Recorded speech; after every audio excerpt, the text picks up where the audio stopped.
할 것 같습니다. 오늘은 저희 교단의 실습마 되시는 김성훈 교수님.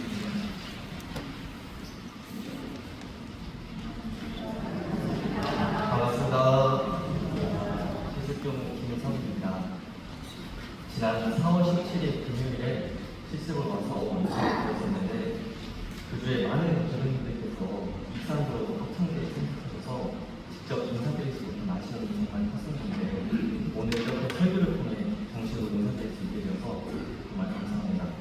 이 귀한 자리를 허락해 주신 교감님과 교무님들 그리고 교도님들에게 진심으로 감사드립니다.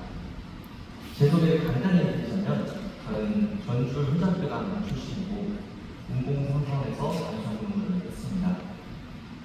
어린 시절부터 교단을 다니긴 했지만 출간에 꿈을 꾸지 않고 그저 좋은 대학에 가서 좋은 직장을 가져서 풍족한 삶을 살고자 무려 4번의 수능을 봤습니다. 아마 사수를 해서 원무교과에 입학하려고 하지 않았나 생각이 드는데요. 제가 원무교과에 입학한 뒤로 매일 법문을 받들고 공부하고 있는 중에 공부할 때마다 제 지난 시절을 떠올리게 하면서 마음에 참 와닿는 법문이 있어서 오늘 이렇게 함께 나누고자 합니다. 법문을 교독해 드리겠습니다. 대종사 말씀하시기를 저 학교에서도 학기 말이나 학년 말에는 시험이 있는 것과 같이 기소인에게도 거리가 높아질 때나 물질에 오를 때에는 순경 역경을 통하여 여러 가지로 시험이 있는 그러므로 부처님께서도 성도하신 무렵에 마음 파순이가 84,000 마군을 거느리고 대적하였다 하며 불의 수행자들도 역시 그러한 경계를 지냈나니 내가 지금 그대들을 살펴볼 때에 그대들 중에도 시험에 걸려서 도전을 하고 있는 사람과 회전하여 영생일을 그르쳐가는 사람과 또는 좋은 성적으로 시험을 마쳐서 그 앞길이 양양한 사람도 있나니 각자의 정도를 살펴 그 시험에 실패가 없기를 바라노라. 이상은 대종경 승품 48장 말씀이었습니다. 저는 작년에 미국으로 졸업연수를 한 달 동안 다녀왔습니다. 다녀오고 나서 바로 서원관이라는 원불교학과 기숙사를 지키기 위해서 일주일간 주직을 해야 했습니다. 그래서 이 미국 졸업연수를 가기 전에 이 일주일 사이에 어떤 공부를 해야겠다 하는 계획들을 세웠습니다. 하지만 미국을 다녀오고 나서 피곤하기도 하고 시차 적응을 한다는 핑계로 계획했던 공부나 해야 할 일 등을 하루씩 뒤로 미루면서 이상하게 마음이 느슨해지고 나태해졌습니다. 그러다가 진짜 이렇게 살 수 없다 마음을 먹고 굳은 결심으로 아주 더운 날에 서원관에서 키우고 있는 강아지 진돗개 2마리를 데리고 산책을 나갔습니다. 열심히 뛰고 걷고 반복을 하다가 강아지들이 그때 풀숲에 뭐가 있었나 봐요. 그래서 갑자기 제 앞이 다른 방향으로 팍 튀쳐가가지고 제가 중심을 잡지 못하고 넘어졌었습니다. 근데 못 일어나겠더라고요. 어찌어찌 일어나서 병원에 가보니까 발목이 부러지고 인대가 끊어진 상황이었습니다. 그동안 정말 건강하게 생활해 왔는데 인거를 꽂고 필치를 의지해 지내면서 저의 모든 생활에 제약이 생기더라고요. 혼자서는 밥도 받지 못하고 씻지도 못하고 화장실도 편히 가지 못하고 침대에 앉거나 누워만 있으니 진짜 답답했습니다. 갑자기 하루아침에 환자가 된 저의 모습이 너무 낯설게 느껴졌고 의사 선생님 말로는 여기서 한 번 더 다치게 되면 평생 불구로 살 수도 있다 라는 말을 들으니 진짜 어떻게 살아야 되나 하면서 이상한 생각까지 막 들면서 착고자기의 심정으로 하루하루를 보냈던 것 같습니다. 그때 경문안에 오신 한 교부님께서 이렇게 말씀하셨습니다.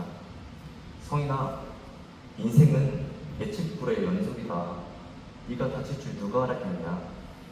공부하지 않으면 경계에 휩쓸려 모든 걸 잃게 된다. 그러니 공부해야 한다. 마음이 튼실하면 경계에 무너지지 않는다. 공부는 바로 이때 공부해야 한다. 그 말씀에 정신이 번쩍 들어졌습니다.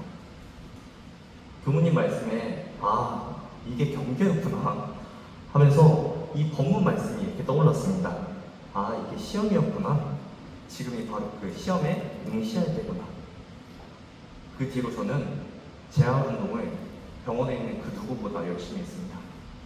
식사 후 매번 발목 돌리기부터 의사 선생님이 걸으라고 하면 무조건 걷고, 정말 아팠지만 치료에 이 약물고 정성을 다했고, 퇴원 이후에는 통원 치료도 빠짐없이 하면서 발목에 좋다는 쓴 약도 먹어가면서 재활운동을 열심히 했습니다. 그리고 그 아픈 와중에도 공부심 놓지 않으려고 깁스를 한 상태에서 목발을 짚고 힘겹게 막 계단을 올라가서 선실에서 기도를 올렸습니다. 법신부 사관님, 공부 열심히 하겠습니다. 제게 주어진 이 시험을 잘 통과할 수 있게 해주세요라고 참회의 기도를 매일 올렸습니다. 그렇게 몸은 정말 불편했지만 그 덕분에 제 마음을 더 면밀히 살펴볼 수 있었고, 정말 밥 한 끼 먹는 것부터 도반들의 도움 없이는 먹지도 못하고, 건강하니까 일과도 지키면서 살아갈 수 있구나 하면서 지금껏 당연하게 받아들이던 모든 일상들이 얼마나 큰 은혜인지 세상 깨닫게 되었습니다. 거의 반년간 이어진 육체적인 고통은 저에게는 아주 정직하고 선명한 공부의 기회였습니다. 제가 느끼기에 비교적 큰 경계를 온몸으로 받아들이면서 많은 근육을 단련하다 보니까 일상이 자잘하고 힘들고 여러다른 경계들은 금방금방 알아차릴 수가 있었습니다.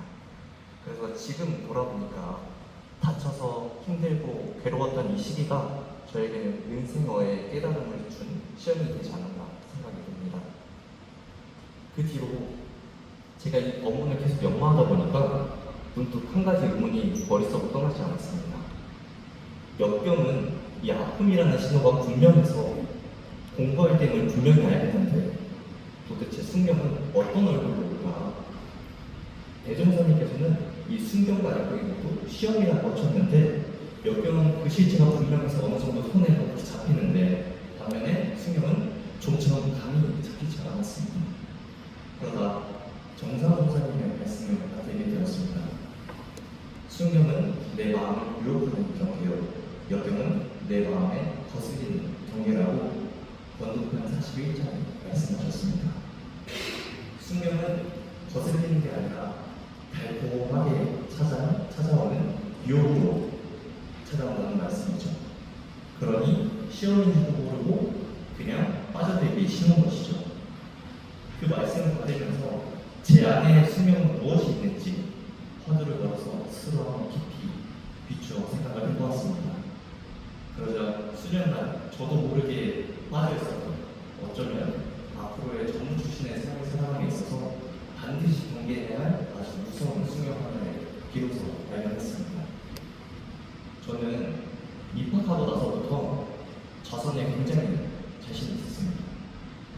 다른 부관들은 자선 시간 졸음과 사투를 벌이면서 머리를 돌리고 춤을 추면서 막 가만히 앉아있는 것조차 어려워했습니다. 그래서 막 교무님들께 혼나기도 했는데 저는 딱히 막 졸리지도 않고 교무님들께서도 특별히 지도도 안 하시고, 그래서 이렇게만 하면 금방 노래까지 가겠다 라는 생각을 했습니다. 근데 그렇게 몇 년이 흐르니까 상황이 완전 뒤바뀌었습니다. 그렇게 저던 부관들이 어느 순간부터 졸지도 않고 단전주지 않고 일상생활 속에서도 원만한 취사들이 도출되는 것이었습니다. 하지만 저는 여전히 나 저승자래 하면서 겉으로 보여지는 이 외형에만 신경 쓰면서 제 안에 암만심은 가득하고 도관들과 비교심은 가득한 채 실제 경계에서는 여지없이 무너져 버렸습니다. 그제야 알게 되었습니다. 저는 그간 자선을 꽤 잘하고 있다고 믿어왔었는데 실상 그 내신 없는 보기 좋은 악독기에 불과하다는 것입니다. 도관들이 이 졸음이라는 역경과 사투를 벌이면서 한 걸음씩 한 걸음씩 나아갈 때 저는 나 정도면 충분하다는 달콤한 자아, 즉 순경에 속아서 제자리 걸음을 하고 있었던 것이죠. 그 후로 이 순경이라는 사실을 알게 된 이후에는 교무님들께 찾아가서 저희 현재 상태와 사실을 있는 그대로 다 말씀드리고 문답을 드렸습니다. 그래서 A 조석으로 단정강화 운동을 챙겨서 하고 교무님의 지도 아래 처음 자선을 배운다는 심정으로 꾸준히 정진하고 있습니다. 이처럼 승격은 달콤하게 찾아오기에 내가 경계에 빠졌다는 사실조차 모른 채 안주하게 만듭니다. 그래서 수행자들 사이에서는 이런 말이 있습니다. 역경은 설상과 같이 춥고 고통스러워서 나중에 죽으면 뼈라도 추스를 수가 있는데 순경은 화산과 같아서 너무 뜨거워서 뼈조차 흔적조차 찾아볼 수 없다라는 말이 있습니다. 정우 출신의 삶에 있어서 소중한 자산이 정력을 쌓는 자성 공부를 저는 몇 년이나 그저 거부명을 흉내내면서 그 뜨거운 화산 속에서 녹아내리고 있었던 것입니다. 한편 참으로 다행이고 감사하다는 마음이 들었습니다. 제가 만약 이대로 현장에 나갔더라면 어땠을까 하는 생각 때문이죠. 늦었지만 이 시험이 있음을 알아차리고 그 시험에 응시해서 현장에 나가기 전에 참다운 자선을 통해서 예시를 치르고 공부를 채잡고 갈 수 있는 기회가 얻었으니 진리의 큰 은혜에 감사합니다. 이처럼 시험에 출제된 진리께서는 순사할 때는 수련 공부를, 힘들 때는 역경 공부를 통해서 우리가 성장하도록 끌어주십니다.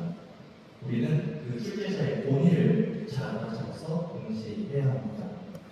어찌되었든 이 시험이라는 게 참 부담스럽고 나에게는 오지 않았으면 하는 생각을 하다 보다 시험 하나하나 다 인지하다 보면 왜 이렇게 시험이 많은 것인지 원망스러울 때도 종종 있습니다. 그런데 하나 미안이 되는 것은 저만 이런 시험을 치르고 있었던 게 아니었습니다. 우리의 스승님들 모두 똑같은 시험을 치르고 물지를 해주셨습니다.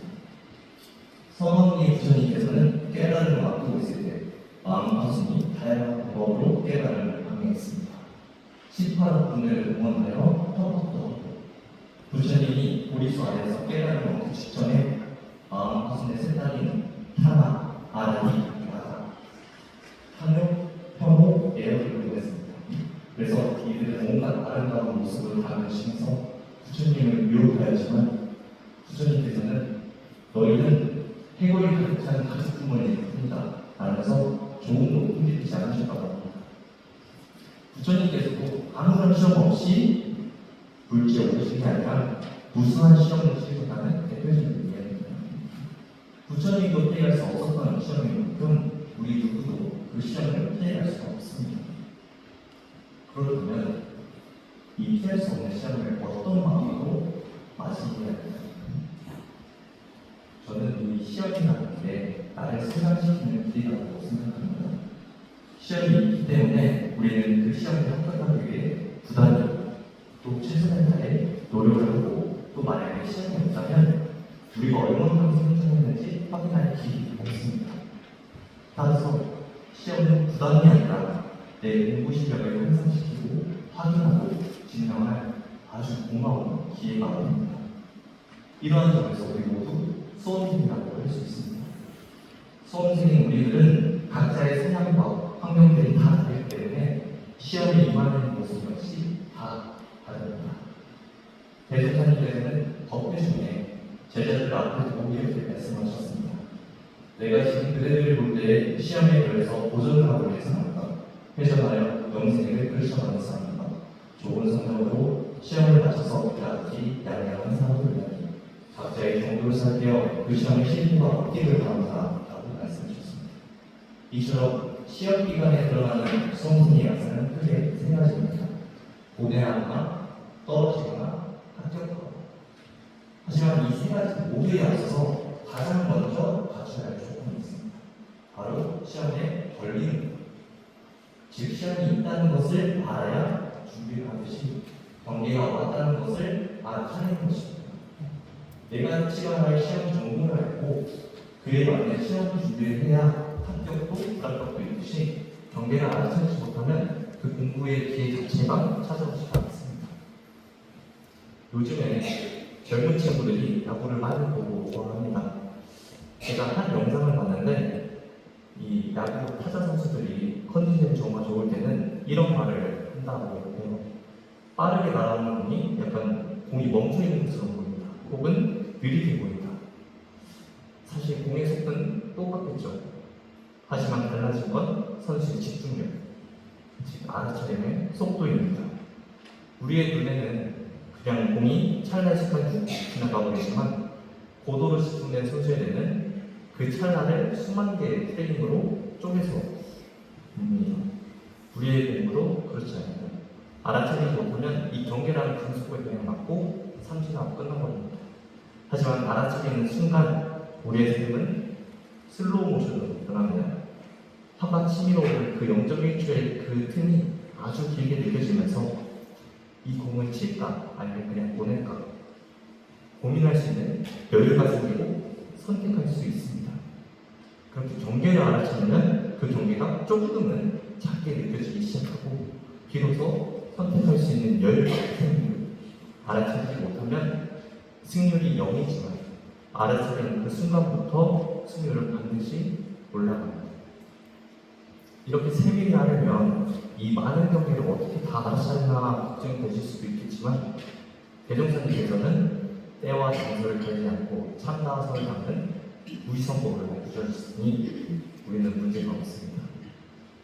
우리 교도님들은 요즘 어떤 경계로 공부를 하고 계시는지요? 인생을 흔들 만한 큰 경계인지 아니면 사소하지만 자꾸 마음에 걸리는 작은 경계가 있으신가요? 소태산 대종사님께서는 경계가 찾아오는 때를 바로 법위가 높아질 때, 불지에 오를 때라고 말씀하셨습니다. 다시 말하면 지금 내 앞에 찾아오는 그 경계가 크든 작든 그것은 내가 한 단계 성장할 수 있는 신호입니다. 그래서 그 경계를 시험인 줄 알고 제대로 응시할 수만 있다면 그것이 곧 법위를 높이고 불지에 오르는 밑거름이 될 것입니다. 그래서 대종사님께서 사람의 마음은 지극히 미묘하여 잡으면 있어지고 놓으면 없어진다는 말이 챙기지 않냐고 어찌 그 마음을 잡을 수 있으리요? 라고 말씀하신 것처럼 마음을 세밀히 보고 챙기는 것이 바로 시험 준비의 시작이 되지 않을까요? 그렇다면 어떻게 해야 경계를 알아차릴 수 있을까요? 제가 간사할 때 같이 근무했던 한 교우가 있습니다. 그 교우는 20살이 되자마자 간사를 시작했는데 비리비리하게 생겨가지고 약골에 운동도 전혀 안 가고 고등학교 때 운동만 하다 보니까 힘을 쓸 줄을 몰랐습니다. 그래서 무거운 짐을 들거나 힘든 단일을 할 때 보면 낑낑거리면서 형 도와주세요 하면서 이렇게 어려움이 많은 모습을 보았습니다. 그래서 종상 사사님께서 그 교우에게 너는 남는 시간에 운동을 해라 라고 말씀하셨습니다. 그래서 그 교우가 1년 동안 비가 오나 눈이 오나 꾸준히 운동을 하더니 어느 정도 살집이 붙고 근육도 붙어서 어느 정도 힘을 쓸 줄도 알고 무거운 짐도 수월하게 들고 체력이 좋아지는 게 눈에 띄게 보였습니다. 이렇게 평소에 꾸준히 운동을 해온 사람은 체력도 붙고 힘을 쓸 줄도 알아서 경계가 오면 활용할 수가 있습니다. 우리의 미묘한 마음을 평상시에 좌선하고 기도하고 연구하고 그렇게 무장을 해서 실제 경계에서도 마음 기록을 꾸준히 키워온 사람은 경계가 찾아왔을 때 바로 알아차릴 수가 있습니다. 하지만 평상시 공부가 쌓여지가 않으면 경계가 와도 그게 시험인 줄도 모르고 그냥 흘려버리거나 오히려 흔들릴 수도 있습니다. 제가 발목을 다쳤을 때처럼 피곤하다고 나태하게 지내면서 평상시 공부를 게으르게 했으니 그 큰 경기 앞에서도 시험인지도 모르고 그냥 자고 자기였던 것처럼 말이죠. 하지만 다친 이후에 기도하고 정한의 시간이 길어지면서 마음의 근육이 조금씩 붙으면서 작은 경계 하나하나도 알아차리는 일이 늘어나는 것처럼 평상시 공부가 쌓이는 만큼 시험에 응시할 수 있습니다. 저는 요즘에 이 평상시 공부를 실현하기 위해서 평소에 일 없을 때, 일이 있을 때 제 마음 바라보는 것을 공부 삼아서 마음 나가는 것을 유문형으로 삼고 있습니다. 마음이 나갔을 때 알아차리고 그 고삐를 잡아보고자 했으면 유념으로 바로 알아차리지 못하고 생각에 빠지거나 행동으로 바로 연결되거나 조금 뒤늦게 알았으면 무념으로 기재했습니다. 어떻게 보면 유념이나 무념이나 시험 응시에는 성공한 셈입니다. 유념은 합격점을 받은 것이고 운영은 낙제점을 받은 것입니다. 그렇게 따져보니까 지난 보름 동안 총 4,327번의 시험을 치렀습니다. 그 가운데 3,431번의 시험은 낙제점을, 896번의 시험은 합격점을 받았습니다. 하지만 번수조차 체크하지 못한 시험은 그보다 더 많이 쓸 것입니다. 그렇게 놓친 시험은 낙제점을 받은 것보다 공부의 기회로도 삼을 수가 없으니 완전 실패한 시험입니다. 그렇다면 시험에서 떨어진 사람은 이제 가망이 없는 걸까요? 낙제점을 받은 것은 평생 실패로 머물러 있을까요? 저는 한동안 이 생각에 머물렀었는데 다시 법문을 바뀌면서 이 그르쳐 간다는 구절에서 큰 힘을 얻었습니다. 여기서 간다는 말은 한 번의 실패로 끝나는 게 아니라 다만 그 낙제하는 방향으로 삶이 흐르지 않도록 방향을 트는 것이 중요한 것이라고 알게 되었습니다. 그래서 저는 이 3,000번의 실패가 포기가 아니고 다시 방향을 틀기 위한 공부 자료로 삼아서 재수험을 나와주고 정진하겠습니다. 또한 유념으로 공부했던 896번의 책임도 합격했다고 방심할 수가 없습니다. 앞길이 양양하다는 말씀은 가능성이 열렸다는 뜻이지 완성을 의미하는 게 아닙니다. 한없이 넓은 앞날은 방심하면 언제든 강력할 수 있는 여지가 남아 있습니다. 제 자성 공부가 그랬던 것처럼 겉으로는 그럴싸하게 합격한 것처럼 보였지만 사실은 진정한 공부를 놓치고 있었던 것처럼 합격했다고 안주하고 거기에 머물러 있으면 그대로 있듯이 결국 합격한 순간이야말로 마음을 단단히 챙기고 그래야 할 때임을 알게 됐습니다. 시험을 통해 통과하지 못했다면 새 마음을 챙겨서 꿋꿋이 다시 시험에 응시하여 성공을 도와야 하고 통과했다면 방심하지 않고 앞으로 다가올 무수한 시험에도 잘 통과할 수 있도록 해야 할 것입니다.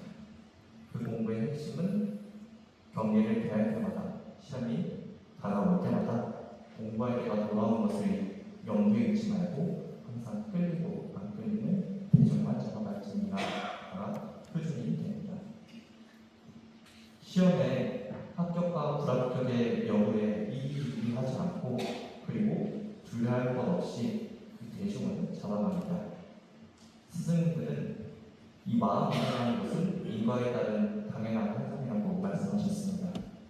그저 마음이 일어났구나, 시험이 왔구나 그렇게 알아차리는 순간 그것이 바로 시험 응시의 시작입니다.